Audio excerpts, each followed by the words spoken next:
Hi everyone, I am Amy Ruhaak and welcome to the spin session Mind Over Magic Self-Regulation Strategies. I hope that you learned something that you can use with your child to help support them throughout the day. Okay, so the objectives for this session is just a general deepening of your understanding of executive function skills, as self-regulation is a core component of executive function skills. Understanding self-regulation, but specifically emotional regulation and its role in overall well-being. And then most importantly, learn some emotional regulation strategies to support your child.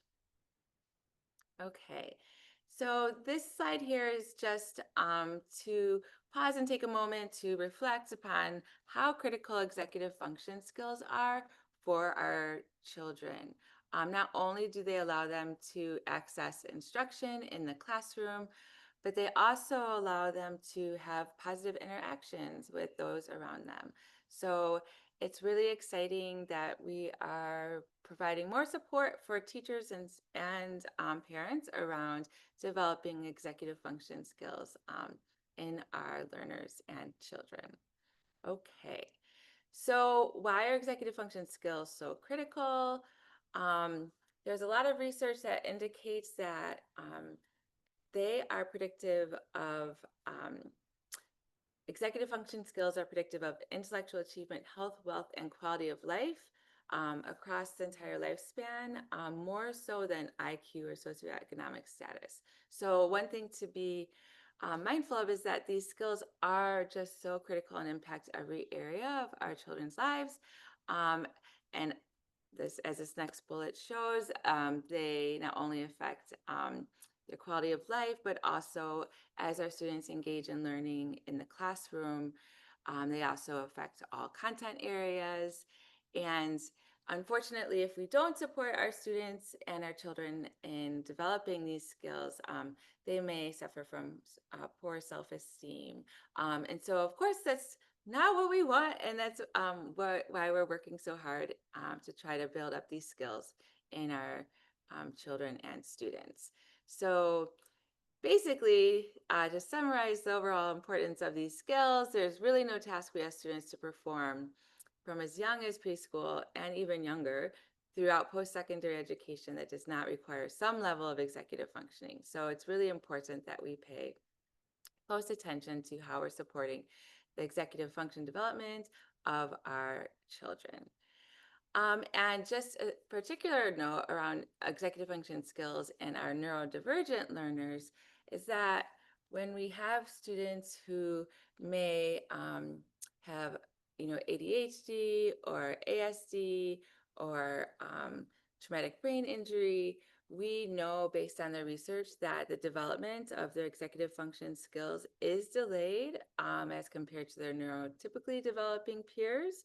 And so since we know that, it's really important that we highlight the critical nature of these skills and teach them explicitly to our children so that they can then make those gains and can have the same opportunities, and they can really access the instruction and have those positive experiences that their typically developing peers are having. So we know that from the get-go, some of our students maybe and children may be a little bit delayed. So that means that we should pay more attention to these skills and teach those. And the role of executive function skills, just in general, they are responsible for a person's ability to engage in organized, self-regulated, and goal-directed behavior and processing. But it crosses across 4 different domains. So our perceptions, our emotions, our thoughts, so our cognition, and then our actions. So when we think about executive function skills, it's not really just what we can see, in terms of maybe some impulsive behaviors. It's also what's happening internally with our children and our students, right? So executive function skills really does influence their perceptions of their environments, their thoughts, their cognition, their rumination, and really does impact their emotions. And so we're going to spend some time looking at how it impacts their emotions and some emotional regulation strategies that you can use to support your child. Okay. So, oops, what are emotions? If this were in, this is a little bit different. If this were a live presentation, this was a live presentation, right? We had a lot of time to talk story and it was very interactive. But at this point, we would stop and really wonder, what are emotions? We use that term all the time. There's a whole field of psychology, like completely dedicated to the study of emotions, right? But really, what are emotions? And one of the leading um, researcher is Pletchik, and I'll get to his slide in the next slide. He has identified some key core emotions, but defined by the American Psychological Society, emotions are conscious mental reactions such as anger or fear, experienced as strong feelings, usually directed toward a specific stimulus and typically accompanied by a physiological and behavioral change in the body. And the thing that I want to highlight in this definition, right, I think that we're all pretty familiar with, observing a child exhibit an emotion such as anger or fear um, after a stimulus, or even if they're anticipating an event. But the thing that's really important to note here is that um, it's a feeling, but it's also more than just a feeling of cognition, right? It's a physiological state of being in the body that is very uncomfortable at times for a lot of our children. And so if we want to help support them, we need to incorporate strategies that addresses not only the thought patterns that go with the emotions, but also the physiological sensation that they experience in their body um, in order to help them to recover and reset after an emotionally challenging event. Okay, so like I said earlier, emotions are complex, right? So they involve three distinct components. So the subjective, so the individual experience, right? But then it's that physiological response that's felt in the body. And then subsequent to that is the behavior or expressive response. Um, and here are the different types of emotions that I had referenced earlier. So Plutchik is one of the leading researchers in emotions, and he identified these basic core emotions. So anger, fear, sadness, disgust, surprise, anticipation, trust, and joy.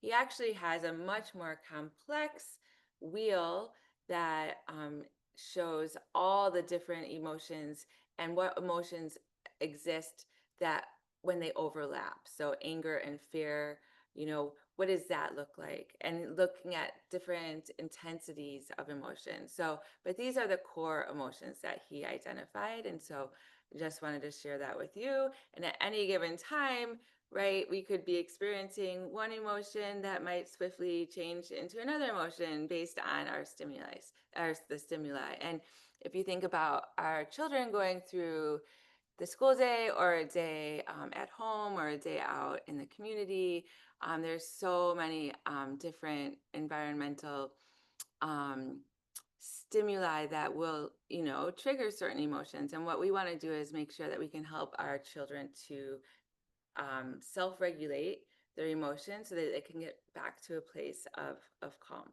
right? So what is that? That is emotional regulation. So emotional regulation is the ability to manage emotions in order to achieve goals, complete tasks, or control and direct behavior. And so this definition here is important because it really shows that not only does emotional regulation help us to manage our emotion, but our emotions, it helps us to complete tasks and to direct our behavior. And if we want our children to be successful, we need to support them in helping them to direct their behavior in a way that is going to get positive outcomes, right? And the exciting thing is that these skills can be taught. So like I mentioned earlier, um, our children who may have ADHD or ASD, they have lag in the development of their executive function skills. Many of them, particularly around self-regulation and emotional regulation. But it's exciting because we know based on research that these skills can be taught. And so we can support our children as they try to acquire the ability to manage their emotions. And parents and teachers, not only can these skills be taught, just an important reminder, parents and teachers should model emotional regulation skills for their children. And this is not always easy, right? I am a parent. I am a former classroom teacher. I try to, and my son does have ADHD, and I try to support him in his journey with regulating his emotions. And one of the key things that I can do is to try to model that emotional regulation for him. It's not always easy, and it's not always easy for teachers, but as we know, modeling is so powerful. Okay. So again, we can break down emotional regulation into further detail. So emotional regulation is the ability to inhibit inappropriate behavior related to strong negative or positive emotion. It's the ability to self-soothe and down regulate physiological arousal related to the above. It's the ability to refocus attention from emotionally provocative events. And it's the ability to organize emotions for coordinated action in the service of goals and long-term welfare. So that is emotional regulation. And actually, as I'm reading this to you, I'm also thinking about just neurotypical adults. I mean, it's hard for everyone to be emotionally regulated at all times. But it's definitely more challenging for some of our students with disabilities. And sometimes behaviors that we see that are maladaptive are really their attempts to self-soothe because of the physical discomfort of the emotional arousal. Okay. So emotional dysregulation. So this then is if you're having trouble regulating your emotions, what is emotional dysregulation? This is the inability to regulate emotions. And it is a core challenge, like I said, for children with a range of disabilities. These children tend to experience big feelings. I'm sure that you are familiar with that. And it's important to note that these feelings can be both positive and negative. So it's not just that, you know, a child might seem to get extremely angry or frustrated over an event that doesn't seem to warrant that type of response, but they also can be extremely happy and extremely excited. So it goes both ways. And it's important to acknowledge that because it's not just a negative reaction, it can be a positive reaction as well. And like I just said, the strength of the reaction to the stimulus appears to be out of sync, right, with the nature of the stimulus. Okay. So oftentimes with emotional dysregulation, what we see is that there's very little cognitive space between the onset of an emotion and then the subsequent action or behavior, right? So there's not that pause before the response. And so one of the things that we can do is try to support our students, right, in teaching them strategies to help create that space. And like we said earlier, sometimes it's difficult for our children to reset after a stimulus that was undesirable. And so here's just a little graphic that is, I think, pretty much summarizes and really indicates some of the signs of emotional dysregulation in students with ADHD. Or students it could be students with ASD or students who some students have trouble with some executive function skills and might not have a diagnosed like category. But I think that some of these might look familiar to you. So in the upper left is emotional sensitivity. So that it's a heightened reactivity to both positive and negative stimuli, leading to intense emotional experiences. In the middle is that difficulty self-regulating. the primary emotional response. So not feeling like they are in control over the emotional response to stimulus. Difficulty self-soothing. So a lot of times this the ability to self-soothe develops naturally over time with neurotypical children and students, but for our students sometimes who may struggle, we need to teach them some self-soothing strategies, which we'll get to in, in just a bit. And then difficulty regulating secondary emotions. So after, you know, they might have a challenging time regulating the primary emotional response, that will set off a cascade of emotions that then lead to more maladaptive responses. And the bottom center, we have problems refocusing attention away from strong emotions, right? So, once something happens that might really upset your child, it's challenging to focus their attention away from that, right? To have that cognitive or emotional shift away from that main event. And then sometimes because emotions can feel so overwhelming, and the bottom right, we can see emotional detachment. So, an adaptive, it is maladaptive, but it is adaptive for the child way might be to withdraw emotionally just because that's how they cope, because they just want to not be vulnerable, right? To have to experience any of these strong emotions. Okay. And then this is just another graphic that you can probably identify maybe some characteristics of students or your children that you work with. So poor inhibition, right? So that impulsivity, and then that poor cognitive shift, right? So when something happens, there's that rumination or trouble coming down. Um, and then also poor working memory. And this is something that's really important to highlight because sometimes, well, oftentimes our students will and children will have poor working memory. And so that just means that we need to, as parents and as teachers, really practice those coping strategies, because it will not necessarily be easy for them to implement their coping strategies, right? With due to poor working memory. So we need to practice, practice, practice, practice, practice until that they internalize those coping strategies. Okay, so that's a little bit of background around executive function, and then self-regulation and the emotional regulation piece, and just giving you a little bit of an overview of, where some of our children might struggle in terms of emotional regulation. And so now we're going to look at some things that we can do to provide support.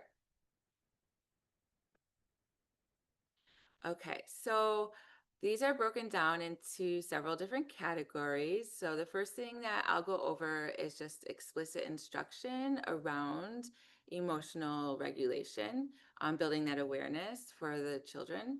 Um, the second one is environmental considerations.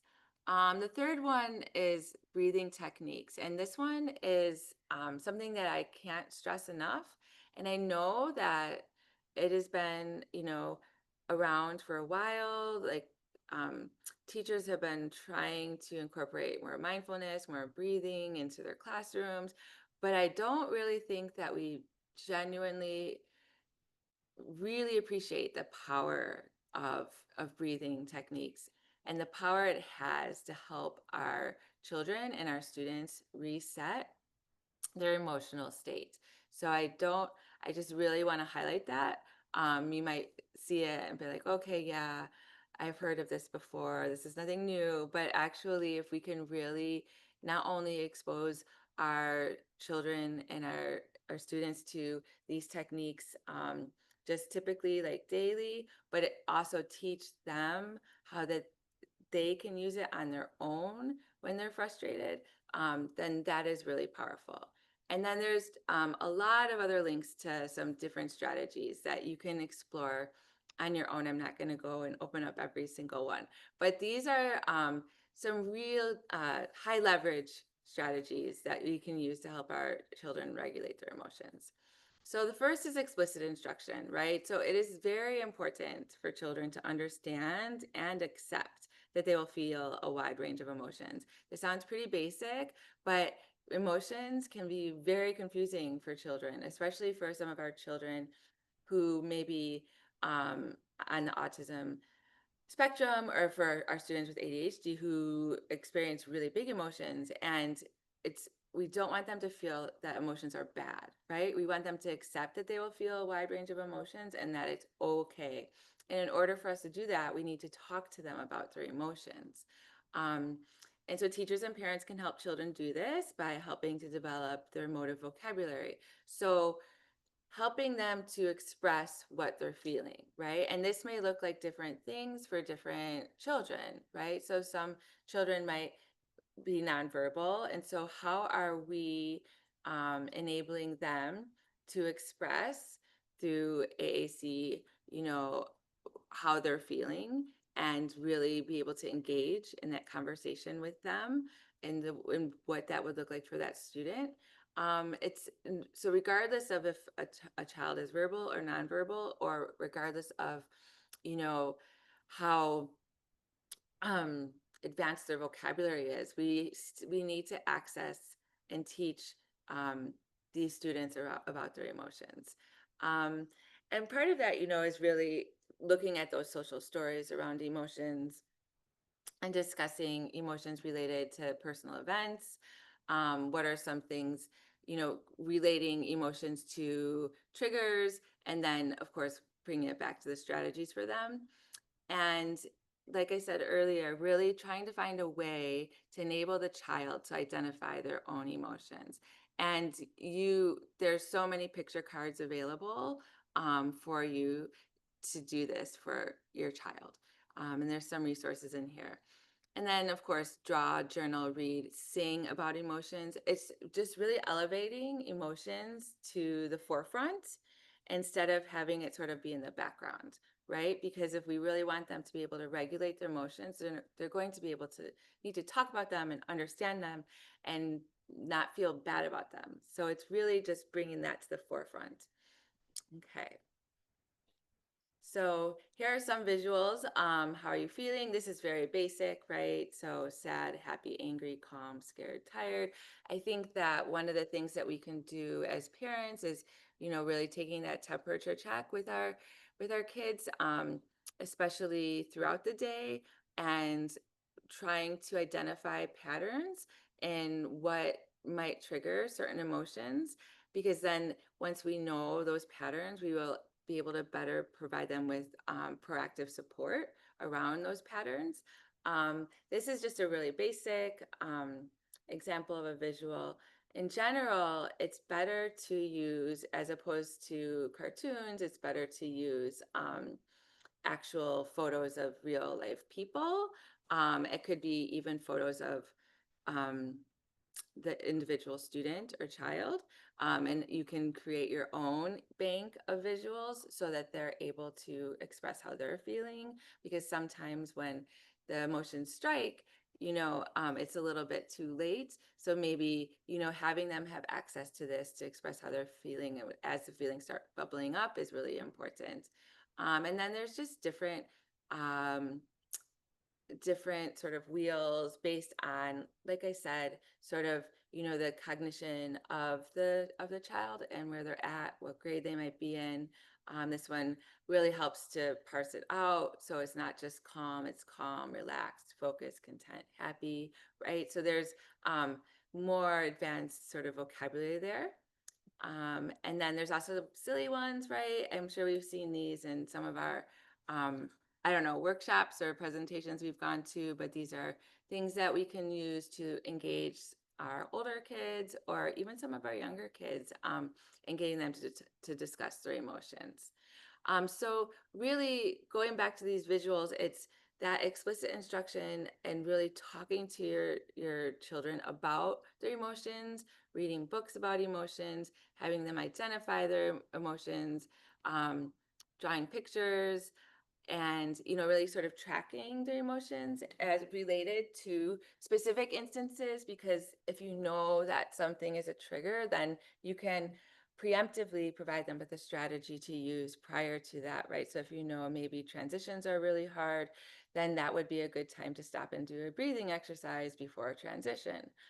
So those are some things that you can do to really just sort of bring emotions to the forefront.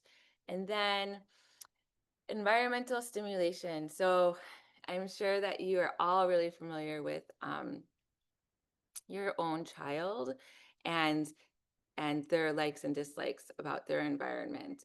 Um, but I think it's also important to advocate and share with teachers your child's particular environmental preferences. So if you, this is just a brief summary, but I think it's really helpful. I try to share this with teachers as much as possible, even principals.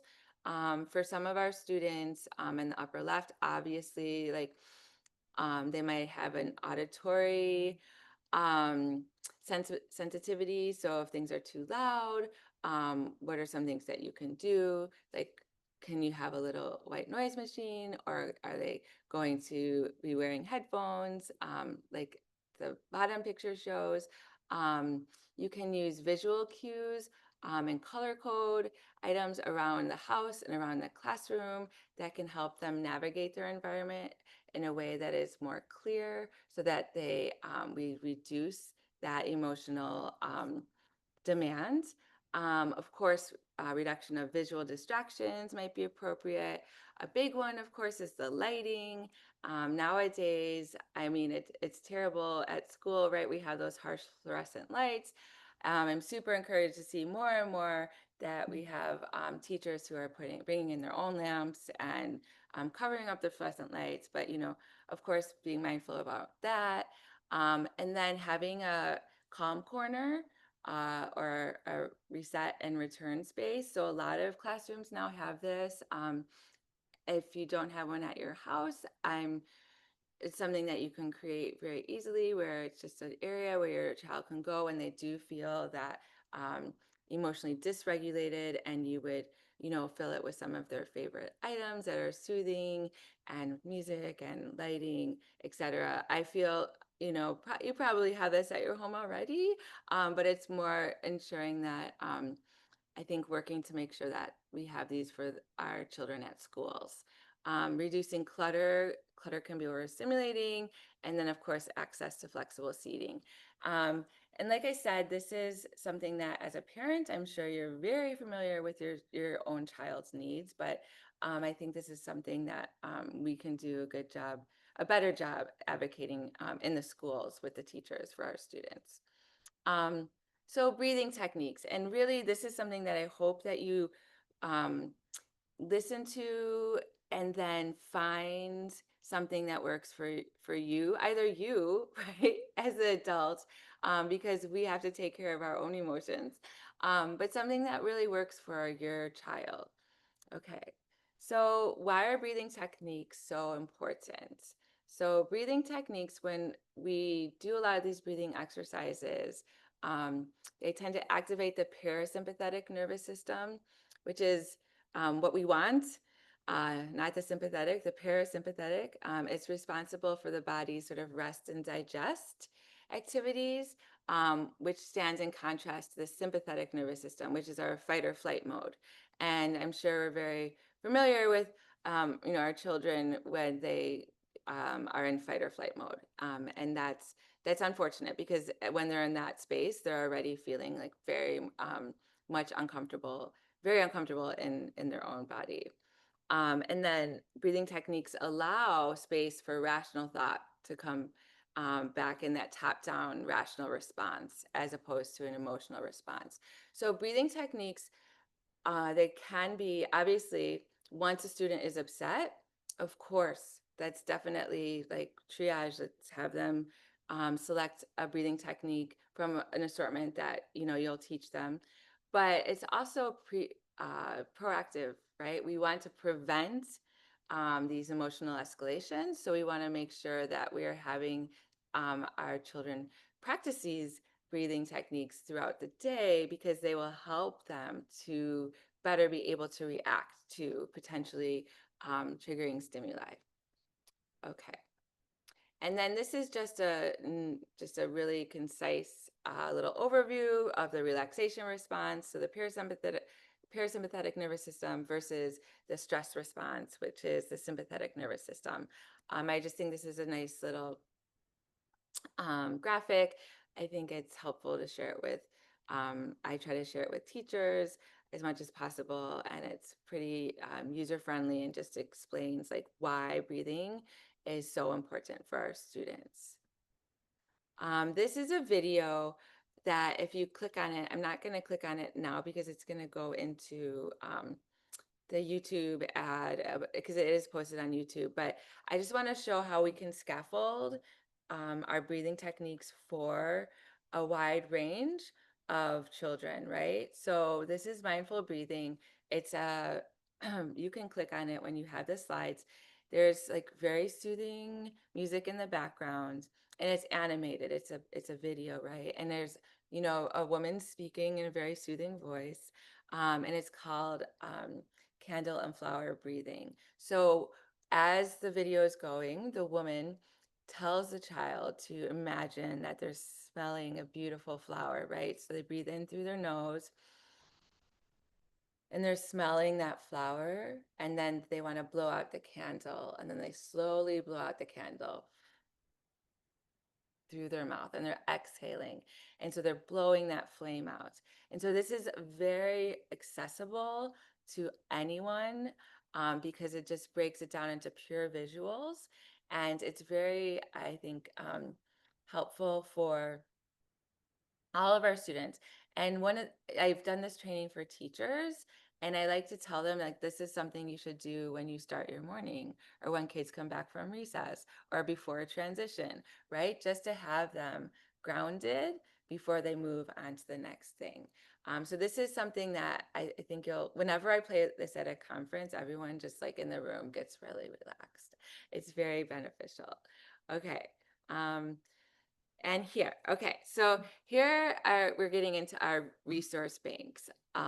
So there's a lot of different breathing techniques that you can use with your child to help them to regulate their nervous system. And it's up to you and your child to decide which one you think would work best for them.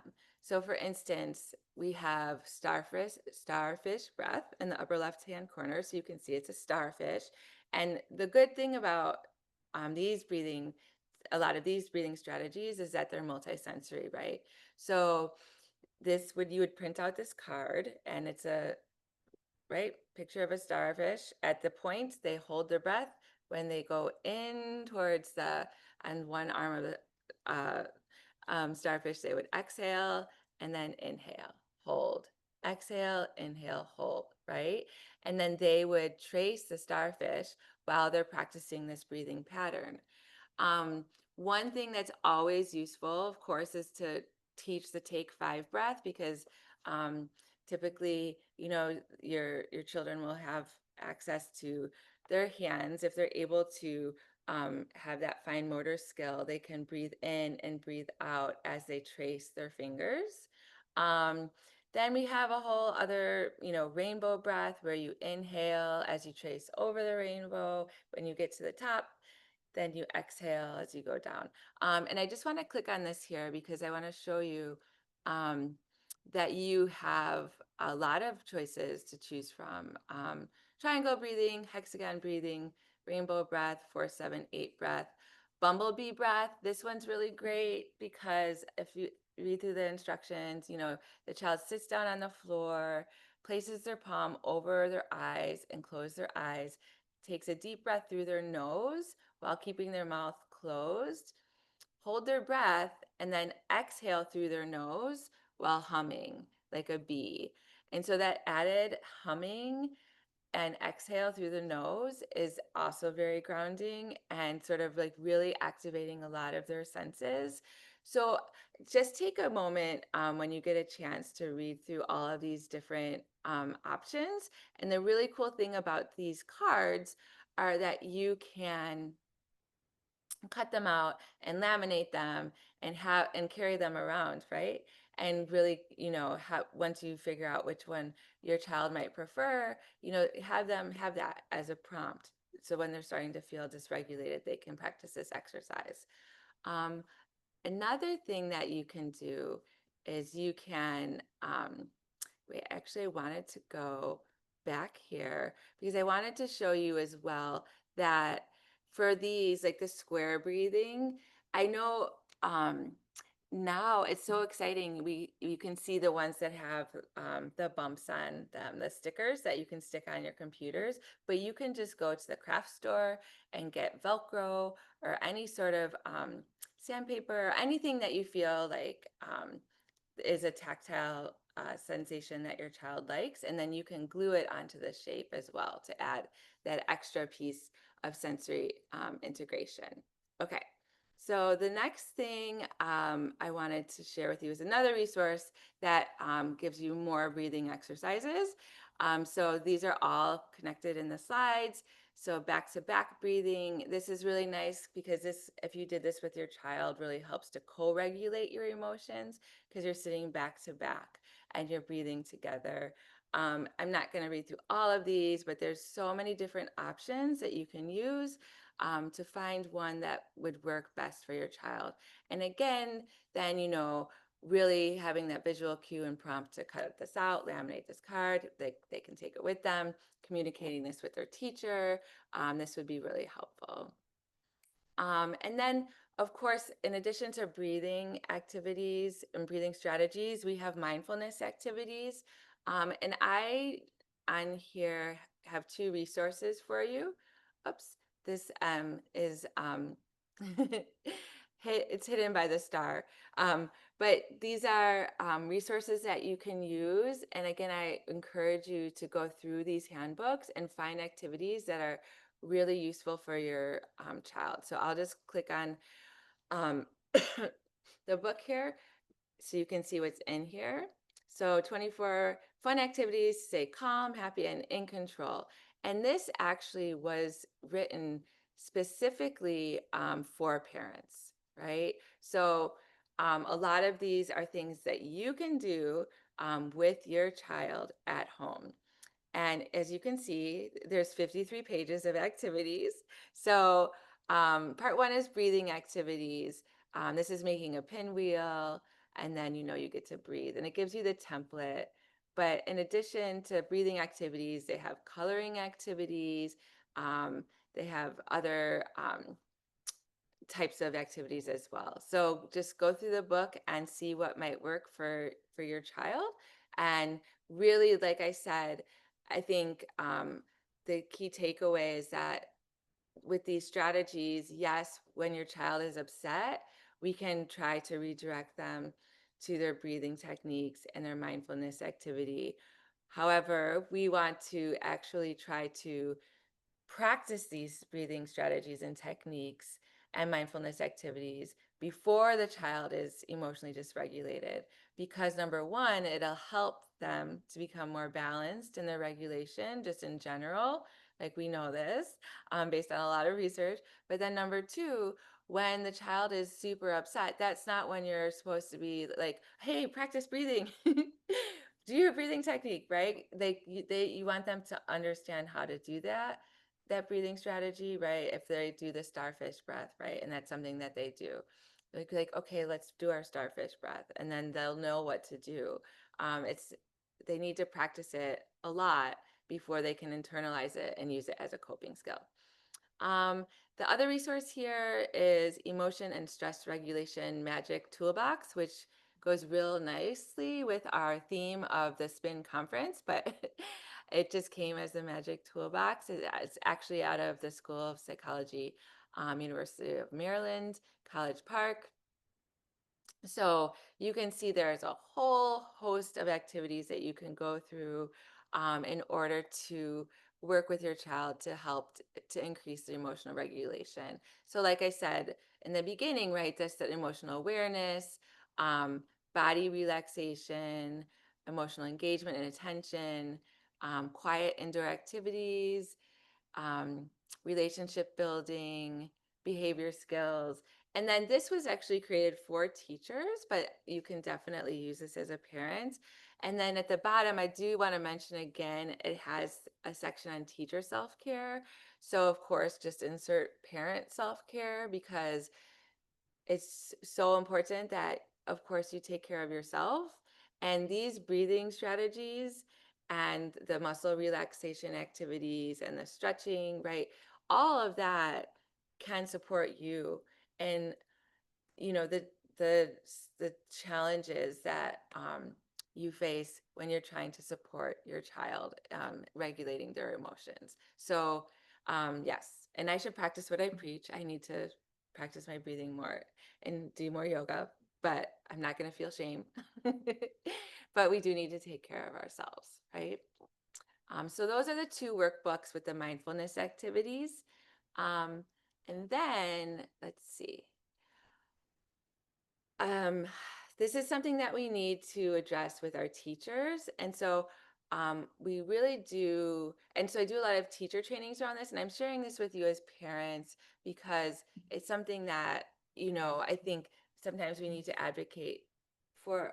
Well, we do need to advocate for our children, um, but in this particular area. So oftentimes students may become emotionally dysregulated because they have anxiety around academics. And so that can trigger some sort of maladaptive behaviors and responses.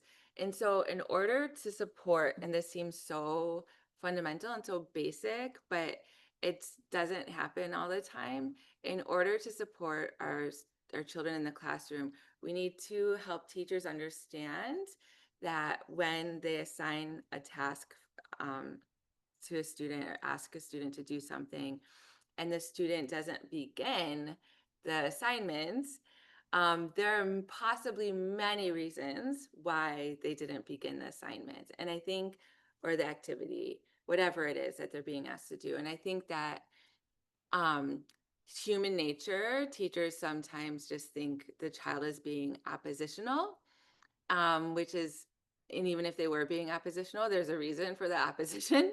But it's really necessary for the teacher to understand what is the root cause, like why is the child not starting, like what is causing the anxiety that is preventing the child from starting. And so we need to provide the students and your children the opportunity to share that with the teacher. So something as simple as having just different options to choose from. So when it's time to start and they're not starting, they can communicate that. Well, first of all, sometimes the students don't even know why they're not starting, right? So maybe they're not sure where to start. Um, and they don't feel comfortable raising their hands and asking, right? So this is something that they could use to communicate with the teacher. Or maybe they can't find their materials, or maybe they're distracted, or maybe for some of our students, they really are afraid to start because they feel like it has to be perfect, and so they're frozen in that fear, right? Well, it's really important for our teachers to know that. Or maybe the student is not sure of why they're not starting. And so having that conversation with the teacher and having the teacher come up with some suggestions and scaffolding for or chunking or, positive behavior reinforcers, like how can the teacher support the child? Maybe they forgot the directions or they need a break or maybe something else. I just think it's really important when we're looking at the different emotions that our children and students may experience either, at school, definitely, or at home if they have homework.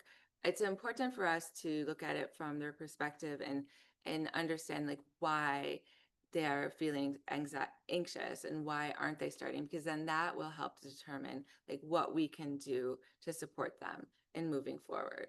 um, and then the next one is just for this one again, this is for more secondary students, just um, different reasons why students and children might be reluctant to engage in an assignment and activity. And it's not a comprehensive exhaustive list because there's so many reasons, but the key point being that we need to, number one, bring awareness to the teachers that they need to explore why the student is not starting. And number two, we need to help our children identify what is the barrier.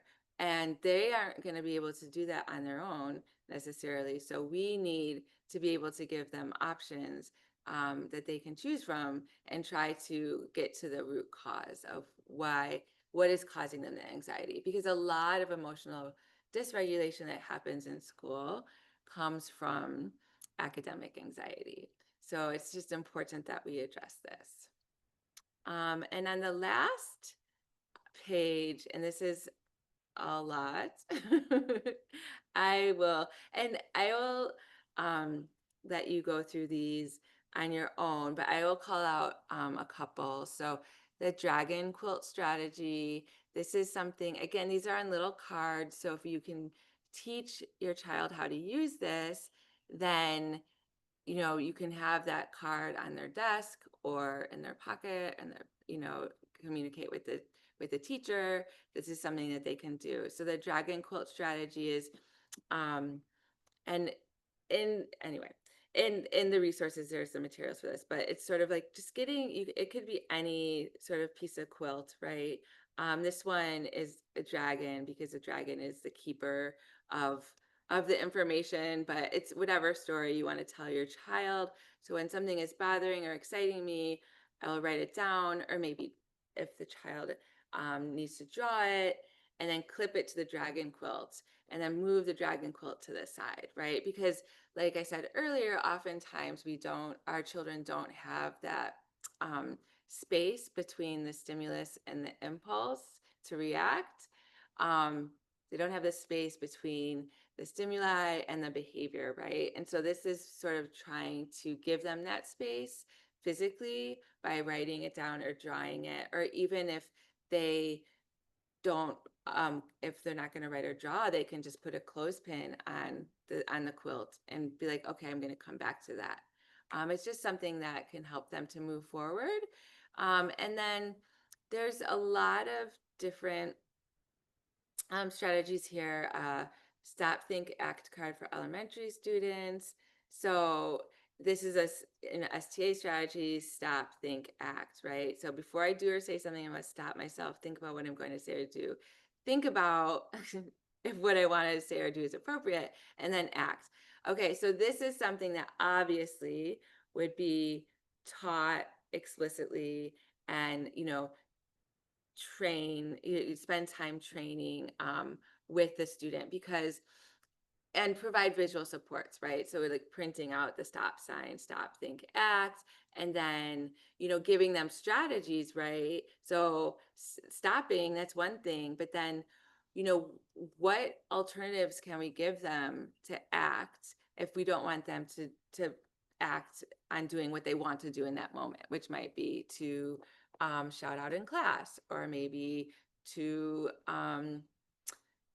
throw their pencil on the floor or something like that, right? So what can they do instead of that? So this is a strategy that can be very helpful, but again, it has to be scaffolded, and something that like should be shared with teachers, and teachers can be using these strategies as well, and they should be in the classroom. So these strategies are actually definitely this book was written for teachers, but you can use them at home, and then also again communicate with teachers, what works best for your child. Let's see. Yeah, there's more there too. Okay. So that is our specific strategy instruction. I think that was the last page. Yes, and so all of the resources are linked in this slide deck. The breathing workbooks, the mindfulness workbooks, and then all of those teacher strategies. And then if you have any questions or want more specific additional resources, you can always email me at my email address, which is here on the screen. And thank you so much for taking the time to watch this. And I hope you have a great day. And yeah, best of everything to you and your family. Thank you.